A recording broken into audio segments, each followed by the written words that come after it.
بسم اللہ الرحمن الرحیم۔ السلام علیکم۔ میں ہوں آپ کا دوست، آپ کا ہوسٹ صابری میاں، اور آپ دیکھ رہے ہیں اردو ورڈ یوٹیوب چینل۔ وہ انٹرنیٹ کا رسیہ تھا، اس کا ایک ہی شوق تھا۔ اس نے مختلف ناموں سے 8-10 سوشل آئی ڈیز بنائی ہوئی تھیں اور بے شمار فیس بک کے گروپس میں شمولیت اختیار کی ہوئی تھی۔ وہ مختلف پوسٹوں پر مختلف خواتین کو نظر میں رکھتے ہوئے انہیں گروپ میں اور پرسنل میسیجز میں انتہائی غیر اخلاقی میسیجز کرتا۔ اکثر خواتین بدنامی کے ڈر سے ہی فیس بک اکاؤنٹ بند کر کے ہمیشہ کے لیے توبہ کر لیتی تھیں۔ کچھ دلیر اور ناڈر خواتین اس کے گروپ ایڈمن سے شکایت کر کے اس کو باہر نکلوا دیتی، مگر وہ ان کو فیس بک کے پرسنل ان باکس اور ای میل کے ذریعے ہراساں کرتا۔ اس کو ان کو گندی گندی گالیاں دے کر اور اخلاق سے گری ہوئی باتیں کر کے بڑی خوشی محسوس ہوتی۔ وہ شیشے میں اکثر اپنا عکس دیکھ کر سوچتا، میں تو شکتی کپور سے بڑا ویلن بن گیا ہوں۔ اس کا عکس یہ سن کر بے ساختہ اس کا منہ چڑھاتا۔ وہ ایک 50 سالہ دھان پان سا کھچڑی بالوں والا ادھیڑ عمر شخص تھا۔ اس کی 4 بیٹیاں اور 2 بیٹے تھے۔ وہ ایک سرکاری محکمے میں کلرک تعینات تھا۔ اس کی بیوی سدا کی بیمار اور بے پرواہ عورت تھی۔ بڑھتی ہوئی مہنگائی اور بچوں کے اخراجات اور بیٹیوں کی شادیوں کی فکر نے اس کی راتوں کی نیندیں اڑا دی تھیں۔ اسی پریشانی میں اکثر وہ رات گئے کمپیوٹر پر بیٹھ کر اپنا دھیان بٹاتا۔ ایک رات اس کے کان میں شیطان کی سرگوشی نے اس کے ذہن میں یہ خیال ڈالا۔ ابتدا اس نے کم بےہودگی سے کی اور رفتہ رفتہ اس کی بےہودگیاں بڑھتی گئیں۔ آج کل وہ باربی ڈال کے نام سے ایک فیس بک آئی ڈی والی لڑکی کے پیچھے ہاتھ دھو کر پڑا ہوا تھا۔ وہ لڑکی اپنے گھر کے ماحول سے برا فروختہ تھی اور شادی کی خواہش رکھتی تھی۔ اس کی کھٹی میٹھی چھیڑ چھاڑ پر بجائے خفا ہونے کے اس نے خود اس کو پرسنل میسج کر کے دوستی کی خواہش ظاہر کی۔ اس نے اپنا جال اس کے گرد کسنا شروع کر دیا۔ آج وہ بنا ٹھنا گھر سے فتح ریسٹورنٹ کے لیے نکلا۔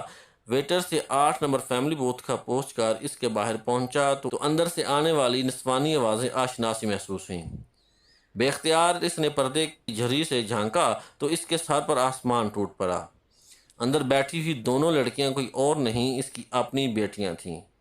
اس کی 25 سالہ منجلی بیٹی اس کے 27 سالہ بڑی بیٹی کو کہہ رہی تھی، آپا یہ سب غلط ہے، ہمیں اماں ابا کے اعتماد کو ٹھیس پہنچا کر ایک غیر مرد سے ملنے نہیں آنا چاہیے تھا۔ اس کی بڑی بیٹی بولی، ابا کو انٹرنیٹ سے فرصت کہاں کہ وہ میری ڈھلتی ہوئی عمر کو دیکھیں، اماں سدا کی بیمار اور آدم بیزار، میرا گھر کیسے بسے گا، شاید یہ آدمی میرا ہاتھ تھام لے۔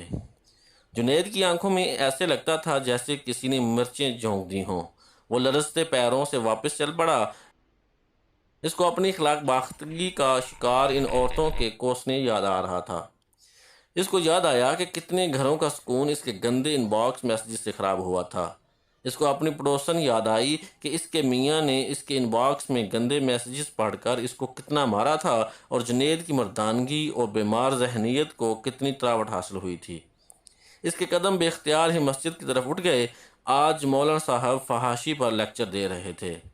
انہوں نے قرآن مجید کا حوالہ دیا، کہہ دیجئے میرے پروردگار نے ہر قسم کی علانیہ اور پوشیدہ بے حیائی کو حرام قرار دیا ہے۔ مولانا صاحب نے حدیث کا حوالہ دیا، رسول خدا صلی اللہ علیہ وآلہ وسلم فرماتے ہیں، انسان کے ہر عضو کا زنا ہے، وہ اسے پالے گا۔ آنکھ کا زنا غیر محرم کو دیکھنا، کان کا زنا باتیں سننا، ہاتھ کا زنا چھونا، پاؤں کا زنا غیر محرم کی طرف جانا، زبان کا زنا گفتگو کرنا جبکہ دل اس کی خواہش اور تمنا کر رہا ہو۔ جنید خوف خدا سے لرز گیا اور سجدے میں گر گیا۔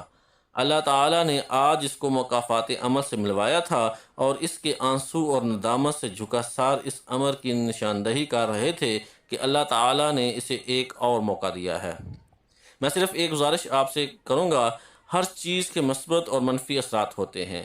برائے مہربانی فیس بک پر دوستیاں کرنے، گروپس میں خواتین کو تختہ مشق بنانے سے پہلے اللہ اور اس کے رسول صلی اللہ علیہ وآلہ وسلم کے احکامات یاد کر لیا کریں، اور پھر بھی احساس نہ جاگے تو اپنی ماں، بہنوں اور بیٹیوں کو نظر بھر کر دیکھ لیجئے۔